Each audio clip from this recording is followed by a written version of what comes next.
नमस्कार, study IQIS Hindi में आपका स्वागत है। मैं हूं अमृत उपाध्याय। देखिए, एक महत्वपूर्ण मामला ये आया कि 2008 से एक बहुत ही प्रसिद्ध मामला है नासिक के मालेगांव में बम ब्लास्ट का केस।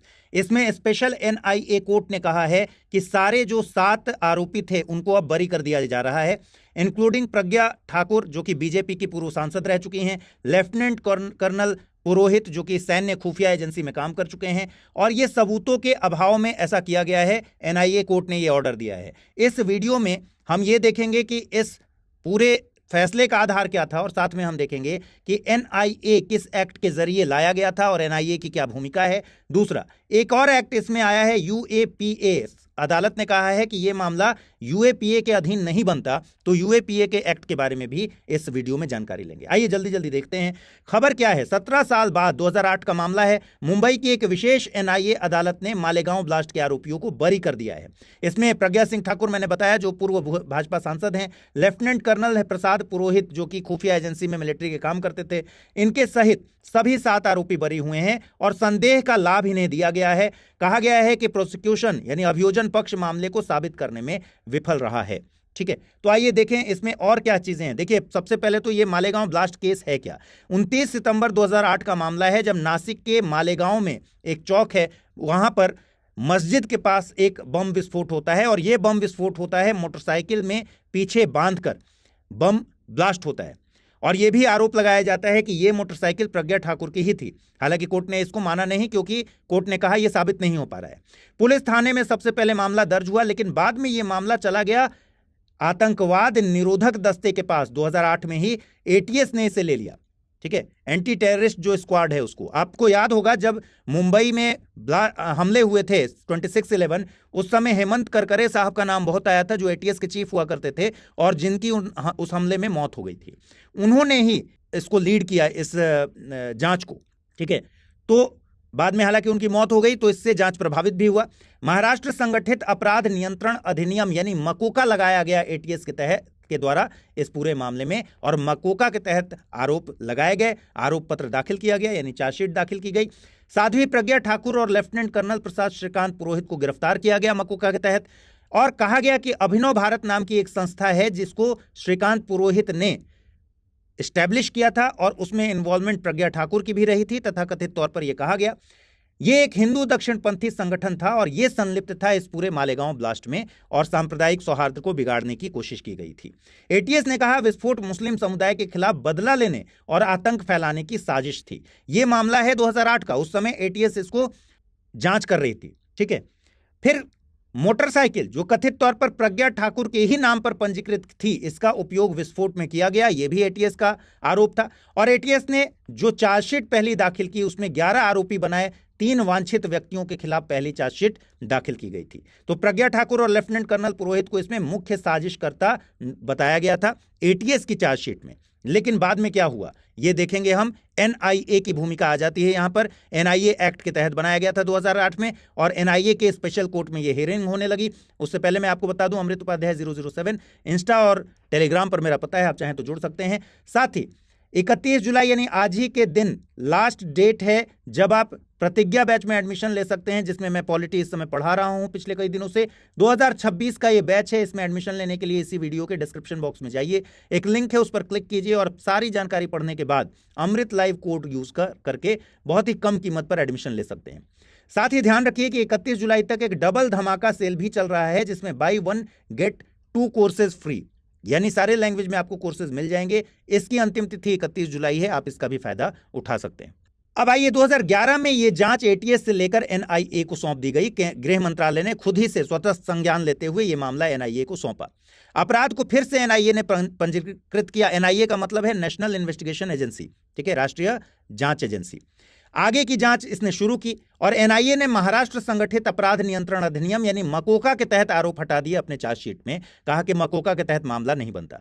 2017 में विशेष न्यायाधीश ने मकोका के आरोपों को हटा दिया इस चार्जशीट के आधार पर और भारतीय दंड संहिता, शस्त्र अधिनियम, विस्फोटक पदार्थ अधिनियम और UAPA यानी गैर कानूनी गतिविधि रोकथाम अधिनियम की धाराओं के तहत आरोप चलते रहे, जिस पर आज जाकर फाइनल फैसला आया हुआ है। ठीक है, पूर्व भाजपा सांसद प्रज्ञा सिंह ठाकुर और लेफ्टिनेंट कर्नल प्रसाद पुरोहित सहित सभी 7 आरोपी बरी किए गए हैं आज। अब आज के पक्ष पर आ जाइए। हमने देख लिया कि 2008 से मामला कैसे चल रहा था। अभियोजन पक्ष मामले को साबित करने में विफल रहा। आरोपी संदेह का लाभ पाने के हकदार हैं, यही कहा है विशेष अदालत ने अपने फैसले में। और यूएपीए के तहत प्रावधान लागू नहीं होते इस केस में, यह भी कहा है विशेष अदालत ने, एनआईए की विशेष अदालत ने। क्या क्या और कहा, किस आधार पर इसको खारिज किया गया है, क्यों बरी किया गया है? देखिए, कोर्ट ने कहा कि जिस बाइक पर बम कथित तौर पर बांधा गया था वो प्रज्ञा ठाकुर की थी या नहीं, यह साबित नहीं हो पा रहा। दूसरी बात, घटना से पहले ही प्रज्ञा ठाकुर ने करीब 2 साल पहले सन्यासी जीवन व्यतीत करना शुरू कर दिया था और जीवन की सभी भौतिक चीजें त्याग दी थीं। इसको भी आधार बनाया है अदालत ने अपने फैसले में। कोई सबूत नहीं है कि प्रज्ञा ठाकुर और कर्नल पुरोहित द्वारा जो स्थापित अभिनव भारत संस्थान थी उसमें जो पैसे आए उन पैसों का इस्तेमाल इस ब्लास्ट में किया गया, इसका भी कोई सबूत नहीं है। कोई सबूत नहीं है कि लेफ्टिनेंट कर्नल पुरोहित ने कश्मीर से आरडीएक्स मंगवाया और अपने आवास पर बम तैयार किया। ये सारे आरोप लगे हुए थे, जिसको विशेष अदालत ने सबूतों के अभाव में खारिज कर दिया। ठीक है, अब हमें देखना है भाई एनआईए क्या है। 26/11 आपको पता है मुंबई में हमले हुए। उस हमले के बाद एक राष्ट्रीय जांच एजेंसी एक्ट 2008 के तहत राष्ट्रीय जांच एजेंसी को बनाया गया, नेशनल इन्वेस्टिगेशन एजेंसी को बनाया गया। आतंकवाद रोधी एजेंसी है जिसके पास भारत की संप्रभुता, सुरक्षा और अखंडता को प्रभावित करने वाले अपराधों की जांच करने और उन पर मुकदमा चलाने की शक्तियां हैं। जाली मुद्रा, साइबर अपराध, ये सब भी इसके अधिकारिता में आते हैं। इनकी भी जांच करना इसकी अधिकारिता में है। मुख्य उद्देश्य क्या है? आतंकवाद को, आतंकी वित्त पोषण को, नकली मुद्रा, अवैध हथियारों की तस्करी, मानव तस्करी, मादक पदार्थों की तस्करी, इन जैसे जो गंभीर अपराध हैं, इन सब की जांच करना एनआईए के दायरे में है और भारत सरकार के गृह मंत्रालय के अधीन ये कार्य करता है। मैंने आपको बताया था कि गृह मंत्रालय ने 2011 में स्वतः संज्ञान लेते हुए मालेगांव ब्लास्ट केस को ट्रांसफर कर दिया था एनआईए की जांच के लिए। मुख्यालय इसका नई दिल्ली में है, गुवाहाटी और जम्मू में इसके क्षेत्रीय कार्यालय हैं। एनआईए हमेशा खबरों में रहता है, कई बार हो सकता है एग्जाम में भी पूछा जाए। प्रावधान क्या है इसमें? देश भर में आतंकवाद से संबंधित मामलों की जांच करने का अधिकार तो है ही, साथ ही विदेशों में रहने वाले भारतीय नागरिकों पर भी ये लागू है। यानी विदेशों में भारतीय जो रह रहे हैं उनकी भी जांच एनआईए कर सकता है। ध्यान रखिए, यहां से कभी क्वेश्चन बन सकता है। भारतीय जहाज और विमान पर जो अपराध होते हैं वो भी एनआईए के जांच के दायरे में होते हैं। और भारत के बाहर कोई भी ऐसा अपराध जिससे भारतीय प्रभावित होते हैं या फिर उनके हित प्रभावित होते हैं, ये सब एनआईए की जांच में के दायरे में है। यानी एनआईए के जो जांच का दायरा है ये बहुत ज्यादा एक्सटेंसिव है, बहुत ज्यादा व्यापक है। अनुसूचित अपराध मतलब जो लिस्ट किए गए हैं एनआईए एक्ट में, जैसे कि गैर कानूनी गतिविधि के रोकथाम अधिनियम, जिसको हम यूएपीए कह रहे हैं, जिसके तहत मालेगांव ब्लास्ट वाला मामला चल रहा था। यूएपीए के तहत जो अपराध किए जा रहे हैं वो एनआईए की जांच के दायरे में है। शस्त्र अधिनियम जो मालेगांव ब्लास्ट केस में भी लगा हुआ था, इसमें जो भी अपराध होते हैं ये भी एनआईए के जांच के दायरे में है। ठीक है, विस्फोटक अधिनियम, इन सब की जांच ये एनआईए कर सकता है। इनके लिए लिस्ट किया हुआ है कि ये सारे जो कानून हैं इनके अंतर्गत एनआईए जांच करेगी। अब एक एक्ट का नाम आया है गैर कानूनी गतिविधियां रोकथाम अधिनियम 1967 और कहा गया है कि भाई यूएपीए के अधीन ये मामला नहीं बनता दिख रहा है, तो इस कानून के बारे में भी आपको जानना चाहिए। 1967 का कानून है, भारत का आतंकवाद विरोधी कानून है। शुरू में ये आतंकवाद विरोधी कानून नहीं था, बाद में इसको बनाया गया। पहली बार 1967 में राष्ट्र विरोधी गतिविधियों और अलगाववादी आंदोलनों से निपटने के लिए ही बनाया गया था। जब आपने पढ़ा होगा नक्सलबाड़ी आंदोलन चला, नक्सलबाड़ी में किसानों के विद्रोह के बाद इसे पारित किया गया था कि राष्ट्र विरोधी गतिविधियों और अलगाववादी आंदोलनों से निपटा जाए। संगठन और व्यक्ति दोनों को ही अवैध गैर कानूनी घोषित करने की ताकत यूएपीए एक्ट के अधीन होती है। तो यूएपीए एक्ट के अधीन अगर किसी व्यक्ति को चाहे तो या संगठन को चाहे, दोनों को ही चाहे, मतलब अगर साबित हो रहा हो, अगर उन पर आरोप हो, तो फिर उनको गैर कानूनी घोषित किया जा सकता है। 2004 तक ये आतंकवाद विरोधी कानून नहीं था, जैसा कि मैंने बताया। उस समय तक पोटा आतंकवादी कृत्य, जो आतंकवाद निरोधक अधिनियम पोटा जिसको कहते हैं एक्ट 2002 को निरस्त किया गया और उसके बाद आतंकवादी कृत्य को इसमें 1967 वाले एक्ट के दायरे में लाया गया, यूएपीए के दायरे में लाया गया। जब तक पोटा था तब तक यूएपीए को आतंकवादी विरोधी कानून बनाने की जरूरत नहीं थी, आतंकवाद विरोधी कानून। जब ये निरस्त हो गया पोटा, तो फिर संशोधन अधिनियम ले आया गया 2004 में और संशोधन करके यूएपीए को आतंकवादी कृत्य को भी इसके दायरे में डाल दिया गया। ठीक है, तो शुरू में नहीं था 1967 में, लेकिन 2004 से हो गया। इसके बाद यूएपीए का विस्तार करके इसमें आतंकवाद विरोधी प्रावधान शामिल किए गए, जैसा मैंने बता दिया कि पोटा के निरस्त होने के बाद इसको किया गया था। अब किसको कहेंगे आतंकवादी, कौन इसके दायरे में आएगा, कौन आतंकवाद की परिभाषा में क्या आएगा? जो कोई भी, ध्यान रखिए, और यहीं पर इसकी आलोचना भी होती है कि इसका दायरा इतना व्यापक है कि कई तो पत्रकारों पर यूएपीए का एक्ट लगा दिया गया। ठीक है, तो जो कोई भी भारत की एकता, अखंडता, सुरक्षा, जिसमें आर्थिक सुरक्षा भी है, और संप्रभुता को खतरे में डालने के इरादे से काम करेगा, वो सब यूएपीए के दायरे में है, अनलॉफुल एक्टिविटीज के दायरे में। या लोगों में आतंक फैलाने के इरादे से कोई काम करेगा, या फिर भारत या किसी विदेशी देश में लोगों में आतंक फैलाने की संभावना के साथ, और संभावना का मतलब क्या है, इसने अभी कुछ किया नहीं है, ऐसी पॉसिबिलिटी है, यानी एक प्रिवेंटिव डिटेंशन की तरह भी ये यूज होता है। अगर कोई कार्य करता है तो भी यूएपीए के दायरे में आ जाएगा। और यूएपीए की धारा 15 में आतंकवादी कृत्य के रूप में इन सारी चीजों को परिभाषित किया गया है। तो ध्यान रखिए कि यूएपीए की धाराओं को लेकर जो आलोचना है वो ये है कि बहुत व्यापक और वेग, अस्पष्ट परिभाषा बनाई गई है, जिससे सरकार किसी को भी इसके अंतर्गत ले आ सकती है, जांच के दायरे में ले आ सकती है। यही इसकी आलोचना भी की जाती है। यदि न्यायालय को लगता है कि आरोपों को प्रथम दृष्टया सत्य हैं ये आरोप, तो उचित आधार अगर मौजूद हैं तो इसमें जमानत नहीं दी जाती, यानी जमानत बहुत कठोर इसके लिए प्रावधान किए गए हैं। इसीलिए कई लोग कहते हैं कि भाई इसमें चाहे तो जीवन भर जमानत नहीं मिलती। यह साबित करने की जिम्मेदारी यहां अभियुक्त पर होती है कि मामला झूठा है। और ध्यान रखिए, स्टेट में जब आम किसी क्राइम की बात करते हैं तो साबित करने की जिम्मेदारी राज्य पर होती है कि अपराध हुआ है, लेकिन यहां जिम्मेदारी कि उस पर जो आरोपी पर आरोप लगे हैं वो झूठे हैं, यह जिम्मेदारी अभियुक्त पर होती है। ठीक है, आरोपी पर होती है।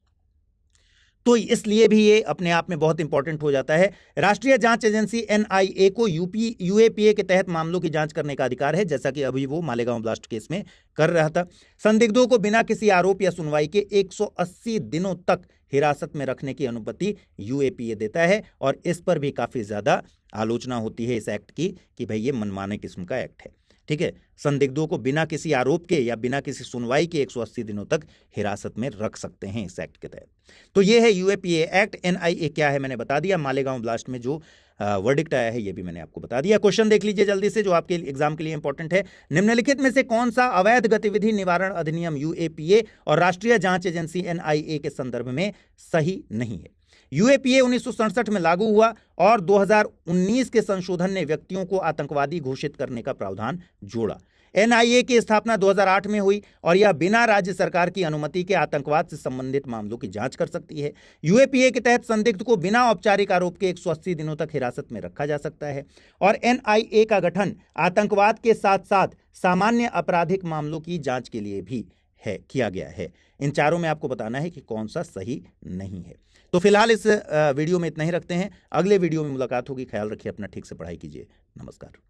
यूपीएससी की तैयारी का हर दिन कीमती होता है और हर कल की राह आज से ही बनती है। तो क्या आपने प्रतिज्ञा ली है अपने आईएएस सपने को साकार करने की? स्टडी IQ लेकर आया है यूपीएससी लाइव फाउंडेशन हिंदी प्रतिज्ञा बैच 2026, जहां कराई जाएगी प्रीलिम्स से लेकर इंटरव्यू तक की पूरी तैयारी, वो भी रणनीतिक गहराई के साथ और सही मार्गदर्शन के साथ। इस बैच में आपको मिलेंगी 1000+ घंटों की लाइव और रिकॉर्डेड कक्षाएं, 1-to-1 personalised mentorship, daily current affairs, test series और सीसेट का कंप्लीट कवरेज, प्रीलिम्स और मेंस रेसिडेंशियल प्रोग्राम यानी PRP और MRP डिसिप्लिन के साथ फोकस भी, इंटरव्यू गाइडेंस प्रोग्राम, IGP अंतिम दौर तक स्टडी IQ आपके साथ रहेगा। और इतना ही नहीं, प्रीलिम्स में सफल होने पर मिलेगा पूरा फीस वापस।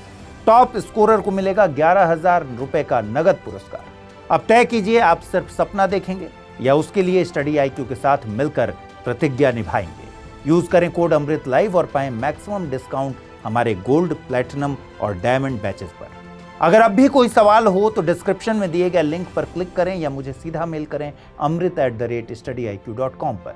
यूपीएससी 2026, आपकी प्रतिज्ञा, हमारा मार्गदर्शन। हिंदी में यूपीएससी की तैयारी से संबंधित प्रोग्राम्स को देखने के लिए सब्सक्राइब करें स्टडी IQ IAS हिंदी।